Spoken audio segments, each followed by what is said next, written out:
नमस्कार दोस्तों, रियाबल ट्रेडिंग में आपका स्वागत है। मेरा नाम राजू शुक्ला। ये देख रहे हैं क्रूड ऑयल का एक 63 का कॉल, ठीक है, 154 पे बाई के लिए बोला। बाई करने का कारण रिकॉर्डिंग कर रहा हूँ, वीडियो तो बता रहा हूँ, मैंने ग्रुप में भी डाला है। इसका कारण क्या था ये सब आपको डिटेल में बता देता हूँ। क्योंकि सपोर्ट रेसिस्टेंस डिलीवरी वॉल्यूम के यहाँ पे आता है।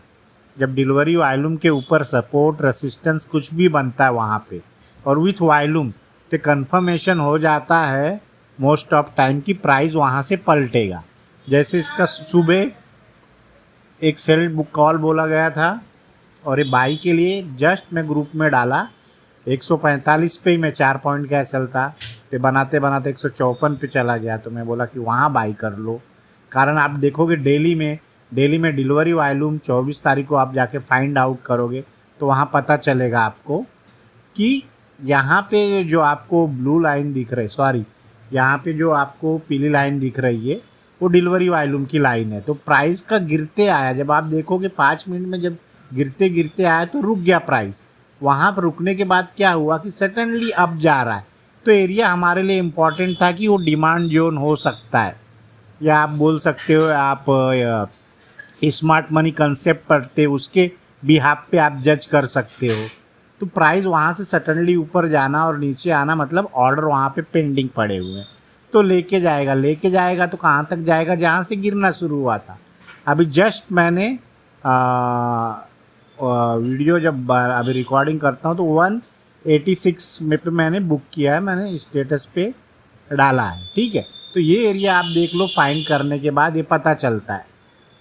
तब यहाँ पे आके गिरने के बाद ये क्या होगा कि ऑर्डर लेगा, ऐसा लगता है कि एसएल जाने वाला है, लेकिन वही एग्जैक्ट हमें बाइंग का होता है। इसलिए हम बाई करते कि वहाँ से हमारा एसएल बहुत कम हो जाता है। या आप 55 पे बाई किए हो, अब 1 मिनट के अंदर हम लोग कर रहे हैं ट्रेडिंग, इसको जज कर रहे हैं कि स्पाइक आ रहा है कि कुछ नहीं, 10 पॉइंट का एसएल ले लो, क्योंकि वहाँ से गिरेगा तो ज़्यादा ही गिर सकता है। तो हम उस एरिया को मार्क कर लिए कि वहाँ पे प्राइस का बिहेवियर कैसा है। तो प्राइस का बिहेवियर से हमें ये लग रहा है कि यहाँ से ऊपर जाना चाहिए। प्राइस कहाँ तक जाना चाहिए कि हमारा डे हाई तक जाना चाहिए, और डे हाई भी नहीं गया तो हमें उसके लो से मतलब जो 6300 का हाई है वो हम लेके चलेंगे वीटीआई क्रूड ऑयल के हाई से, क्योंकि वीटीआई का क्रूड क्या था, स्पाइक था। तो वहाँ से फिर वो नीचे आएगा और फिर क्या करेगा कि ट्रैप कर सकता है। तो फिर जब उसको टूट जाएगा तो फिर वहाँ से हम और प्लान कर सकते हैं, लेकिन हमारा फर्स्ट टारगेट वही डिसाइड होता है, ठीक है। इस तरीके से हम ट्रेड लेते हैं। आप ये देख रहे हो लाइव ट्रेड, तो इसमें टाइम फ्रेम 1 मिनट इसलिए लिया कि जज करने के लिए कि सपोर्ट पे आने के बाद क्या करता है। सपोर्ट पे आने के बाद प्राइस अपना बिहेवियर किस तरीके से करता है, उसके बिहाफ पे हमें ट्रेड कर रहा है। आप देखोगे कि प्राइस वहाँ पे आने के बाद उसकी एक्टिविटीज़ देखिए क्या हो रहा है। वहाँ पे आने के बाद रेड गिर रहा है, 2 बड़े बड़े रेड कैंडल आया, वहाँ से फिर ऊपर की तरफ गया। तो मतलब यहाँ पे क्या लोग इंटरेस्टिंग है बाई करने के लिए। तो ये जब बाइंग करेंगे तो कहाँ तक लेके जाएंगे, ऊपर तक लेके जाएंगे। देखिए, तो आप किसी में भी अप्लाई कर सकते हैं। अप्लाई करने के लिए और जो अपना एरिया मार्क है, ये रेड सॉरी ब्लैक लाइन जो मार्क है वो टारगेट हम रखते हैं, क्योंकि वहीं से वो प्राइस ने गिरना शुरू किया था। तो वहाँ पे जो भी ऑर्डर पेंडिंग रहेंगे उसको वो लेने आएगा, मतलब खा लेगा उसको। मतलब अब सेल साइड तो मतलब जो था उसको निकाल दिया, अब बाइंग साइड है ऊपर। तो और मार्केट का स्ट्रक्चर क्या है, बुलिश है। इसका बुलिश है तो क्या करना, हमें डीप से लेना है, या सपोर्ट कंफर्म होने के बाद, ये सपोर्ट हमने इसको बहुत जल्दी फाइंड किया। हम 5 मिनट पे गए, डेली पे गए, इसका चेक किया कि हमने फाइंड किया कि है कि नहीं कुछ, प्राइस यहाँ क्यों रुक रही था। हमें डेली पे मिला कि एक डिलीवरी वॉल्यूम था, डिलीवरी वॉल्यूम का लो से हमने मार्क किया, क्योंकि प्राइस ने वहीं से उठना शुरू किया था। आप जाके डेली में चेक करोगे तो प्राइस हमने लेने के बाद क्या किया, उस एरिया को मार्क कर लिया, और मार्क करने के बाद क्या किया कि ठीक है हमारा भाई यहाँ से हम बाई कर लेते हैं और जो अपना टारगेट डिसाइड कर लेते हैं। तो उस एरिया को हमने मार्क किया, मार्क करने के बाद इसका बिहेवियर देख रहे हैं कि हमारा एसएल रहेगा कि ठीक है उस पॉइंट पे लगा देते हैं।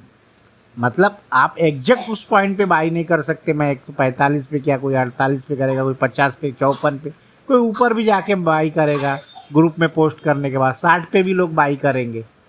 फिर लेकिन एसएल क्या हो जाएगा, आप जितना ऊपर बाई करोगे एसएल आपका इसके नीचे आता है, फिर एसएल बढ़ जाता है, तो आपका रिस्क उतना आपको लेना पड़ेगा कि नहीं तो आप 2-3 लॉट से लो, तो भाई एक लॉट इधर ले लिया, नीचे आया तो उसके एवरेज कर सकते हैं। अभी ट्रेड लेने के बाद क्या हम इसको छोड़ देते हैं कि भाई अपना किस तरीके से जाएगा, डे हाई पे जाएगा, वीटीआई डे हाई के पास जाएगा तो हम इसको बुक कर लेंगे। और क्या है कि ऑप्शन है तो वो डे हाई के पास जाएगा तो इसका भी प्राइस कम रहेगा, मतलब 83-84, तो हमें वो देखना पड़ेगा कि यहाँ पे जो 82 मिल जाए, 83 मिल जाए, 182-83, उस पर हमें निकल जाना पड़ेगा क्योंकि हम ऑप्शन कर रहे हैं। और अब टाइम डीके का भी इसके अंदर क्रूड ऑयल में 14 तारीख को एक्सपायरी है, तो इसके हिसाब से हमें ये भी देखना पड़ेगा क्योंकि ऊपर जाएगा तो सबको तो लेके नहीं जाएगा, कुछ लोगों को रुलाया, कोई सेल कर रहा होगा, कोई देख रहा होगा कि भाई यहाँ से, कोई 15-20 मिनट में उसको जज कर रहा होगा, आधे घंटे में जज कर रहा हो तो उसको सेलिंग अभी भी नज़र आ रही होगी। तो हम छोटा टाइम फ्रेम इसलिए लेते हैं कि वहाँ पे कुछ बना है कि नहीं, और कब पता चलेगा बना है कि नहीं, जब आप बड़े टाइम फ्रेम में जाके देखोगे और टाइम फ्रेम बड़ा रहना चाहिए, 1 घंटा 4 घंटा, तो उसके अंदर आपको मिल जाता है डिमांड जरूरत और वहाँ पे डिलीवरी वॉल्यूम का, तो ठीक है, उस बिहाफ पे हम ट्रेड लेते हैं। यही कारण है इसको बाई करने का और ग्रुप में भी डालने का। जब 162 आया था तब मैंने ग्रुप में भी बोला था कि भाई अब मैं थोड़ा सा पूजा पाठ करूँगा, जिसको जो आप लोग देख लेना। और जब मैं पूजा पाठ करने आने के बाद फिर 186.30 पे मैंने इसको बुक किया, कारण ज़्यादा ऊपर भी नहीं ले जा सकते इसके ऊपर जाने के बाद। तो इस तरीके से ट्रेड हमें बनाना चाहिए। वीडियो बाद में रिकॉर्डिंग हो रही है, पहले रिकॉर्ड किया गया था, मैं वॉइस डाल रहा हूँ इसके अंदर। बहुत से लोग ऐसे भी क्या फेक बिक दिखाते रहते हैं कि अपना रिकॉर्ड कभी भी कर लो, टाइम भी बहुत कुछ होता है, लेकिन हम जो करते हैं वो ही बताते हैं, ठीक है। तो क्या सबको लेके क्यों नहीं जाएगा कि दिखाएगा कि भाई मैं नीचे भी आ रहा हूँ, वो आएगा भी। क्या लोगों को डर पैदा हो, एक फियर पैदा हो कि नहीं मैं ऊपर जाने वाला नहीं हूँ, तो लोग को क्या करेगा, पहले निकालेगा फिर उसके बाद जाएगा। तो इस सिचुएशन आप देखोगे बैंक निफ्टी का भी अच्छा मेरा मतलब लास्ट में 15-20 दिन से अच्छा ही चल रहा है मेरा, ठीक है। तो डेली वीडियो बनाने का मौका नहीं मिलता, कारण क्या रहता है कि टाइम नहीं रहता जॉब की वजह से, लेकिन बीच बीच में बना देता हूँ कि लोगों को, जो मेरे व्यूअर हो, जो भी हों, कम हो, उनको एक पता चले कि भाई ट्रेडिंग चल रही है। वीडियो बनाना मकसद नहीं है, मकसद ये है कि सबको को नॉलेज सही से पता चले और जो कर रहा हूँ उस चीज़ को यहाँ पे बता रहा हूँ, ठीक है। कि किस तरीके से मैंने चूज किया, डिलीवरी वॉल्यूम के ऊपर भी कंसेप्ट बताया जा चुका है, उसको आप ट्रेड करके किस तरीके से जज करना है, सब में अप्लाई होता है। कैंडल स्टिक सब में आता है, सब में चलता है, तो उस चीज़ को आप देख के जज कर सकते हो और उसके ऊपर ट्रेड लिया जा सकता है। अब देखिए इतने जल्दी तो जाएगा नहीं, थोड़ा बहुत टाइम लगेगा, तो इस चीज़ को आपको समझना पड़ेगा, किसी चीज़ में पेशेंस। देखिए अब गिर रहा है तो लोग यहाँ भी डरना शुरू हो जाएंगे कि भाई गिर रहा है तो क्या होगा, क्योंकि हमारा फिक्स है, हमने एसएल फिक्स दे दिया है कि यहाँ लगेगा तो लग जाएगा। क्योंकि प्राइस क्या हो रहा है आपका व्यूअर से देखोगे तो चलते हुए जा रहा है। अब यहाँ से क्या रहेगा, क्योंकि बचे कुछ अब हम छोटे टाइम फ्रेम में देख रहे हैं, ठीक है। और बड़े टाइम फ्रेम में अभी भी सेलिंग ही दिखा रहा होगा 15-20 मिनट में, क्योंकि कैंडल अब बन रही होगी तो वहाँ पे क्या पिन बार टाइप बन रहा होगा, ठीक है, बड़े टाइम फ्रेम में। तो इस प्रकार से उससे भी जज किया जा सकता है, लेकिन जब आपको एक्यूरेट पता होगा वॉल्यूम के बारे में, डिलीवरी वॉल्यूम के बारे में, तब ये चीज़ें जज की जा सकती हैं, ठीक है। तो आप देखिए यहाँ से क्या होता है।